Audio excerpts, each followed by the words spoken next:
All right, good evening. We'll get started.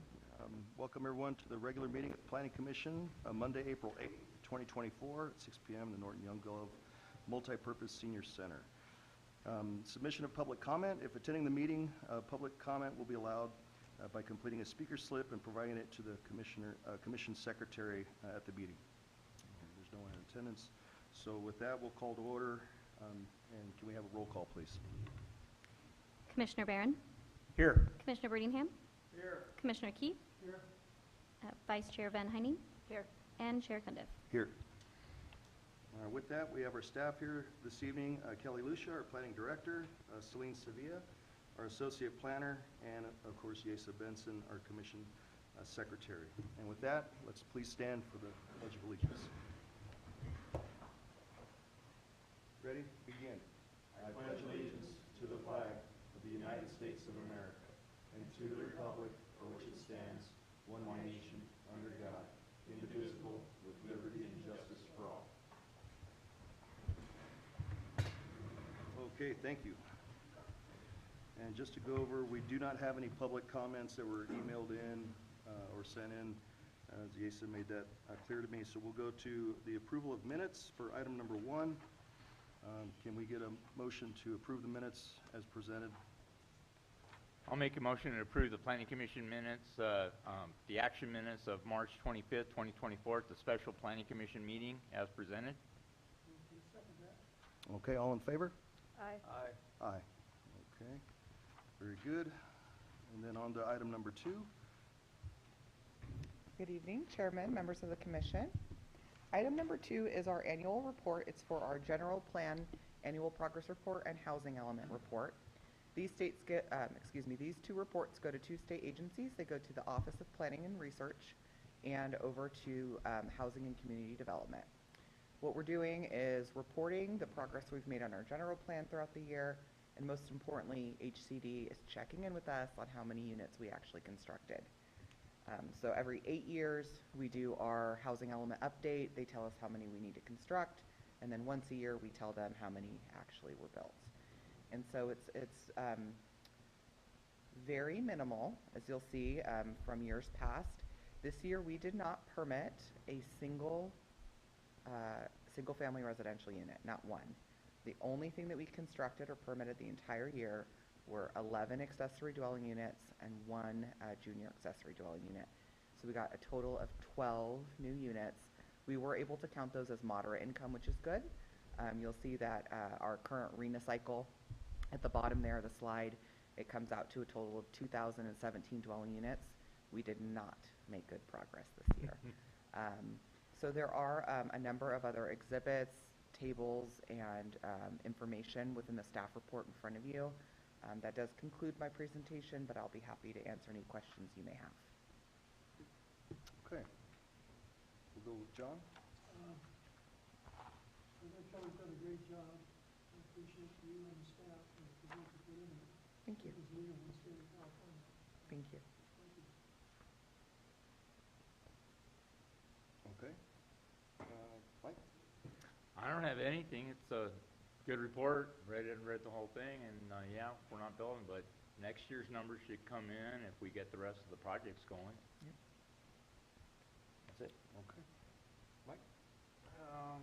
Not a whole lot on my end either. It's definitely sleeping material. I tell you, it took me a couple of weeks to get I kept dozing off. But yeah, I mean, all looks good in numbers, but yeah, we'll see with the economy. I know the rates are just pushing up close to 8% now. We're going the wrong direction. So, but yeah, hopefully we'll start building soon.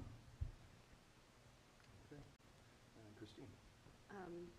No, it was a good report. Just as far as like the applications that came in and then like the disapproved applications, what were some of the reasons, what's some of the feedback on those disapproved applications? Sure, that's a great question. So you'll note in the information it shows that there were some disapproved units. Those were all from one project. That was that overlay zone project that came in. We did have an implementing project that was submitted over on Avenue L and 5th Street.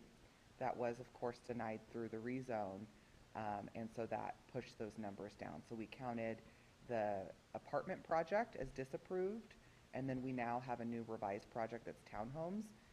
That's considered pending. They're not entitled at this point in time, but that's why you see that number. Thanks. That's it. That's all. That's it? Well, I You mean, said you had like 5 I questions on do, each but one. nobody else asked any questions, so, no, it was a good report. If I have any other, yeah. Just trying to scare us. that's it. Okay. Well, that's a good question. Like Mike said, this is a very thorough report. There was a lot of reading, a lot of stuff in there, and I think what I took away from it was that we are complying with our RENA numbers. Even though we don't have people wanting to build, we're still doing what we need to do by the state standards, right?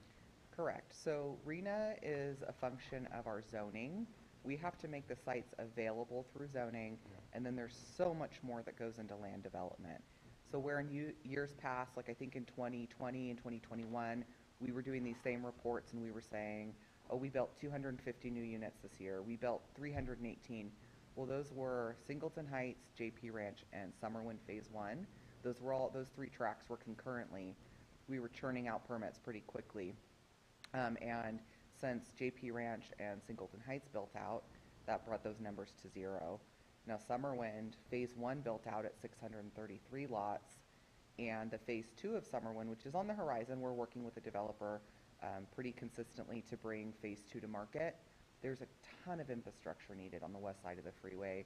We need interchanges, roadways, sewer, water infrastructure, and it's a challenge. It's an uphill battle to get all of that in place. So I expect in the next maybe 2 years, we'll be reporting some Summerwind Phase 2 units constructed, but that's what's going on now, is that there's just not a whole lot of those large tracks that are ready to come to market. Okay. Well, thank you. So for this, do we have to make a motion since this is a report? It's just a file? receive and Yeah, file. so we don't need to make a motion for it, right? Okay. Very good. Then we'll go on to commissioners' reports and comments. John? I really have nothing at this time. Okay. Mike? Yep. No, just thank you, staff, for all the work you guys do, keeping us up informed. Thank you. Very good. Mike? As always, thank you for your help. Just FYI, Douglas Street is not dead in the water by any means. Mr. Dickens has been ringing the phone off the wire. I tell my wife to ignore it, but Okay. apparently not. But he's already tweaking Joyce's ear too, so what they're coming up with, I don't know. But Good to so know. I would anticipate some project moving forward on Douglas Street fairly soon, or whatever, we shall see. Thanks for preparing the report and the journal plan annual report. It was good to see. So, schedule a meeting with you later if I have any questions. Sure. All right. I would just like to thank staff as well for, again, very thorough report and for all the hard work, and for Yesa and Celine for all the stuff they do for us. So that's all that I have. So with that, we'll go to the planning director's reports and comments. Okay, I do have a couple of items of note. For everyone to mark on your calendars, I'll do them in order here. So on Thursday, April the 18th, from 6 to 8 p.m., right here in the Calamasa Senior Center, Senator Rosalisi Ochoa Bogue is going to be holding a town hall meeting. It says she will be providing a legislative update on important issues that affect Calamasa residents. And then on April the 20th, the city of Calamasa is holding a community cleanup and Earth Day event. That is going to be held just like last year over at Mesa View. That's at 800 Mustang Way, the middle school, and that's going to be from 8 a.m. to 12 p.m. You'll be able to drop off bulky items and e-waste. There'll be free compost for residents only. There will also be educational booths and fun for all ages. And finally, the Calamasa Breakfast Lions Club is dedicating a renovation of the Myrtlewood Drive Island. So there's that raised median on Myrtlewood. And that is going to take place on Monday, April 22nd at 1 p.m. The renovation is dedicated to the community of Calamasa and promotes eco-friendly environment and low-maintenance landscape. And finally, happy birthday to Commissioner Barron. Thank you. That concludes my report. Okay. Well, with that, that concludes our meeting. So we will adjourn until our next regular meeting of the Planning Commission on Monday, May 13th, 2024 at 6 p.m.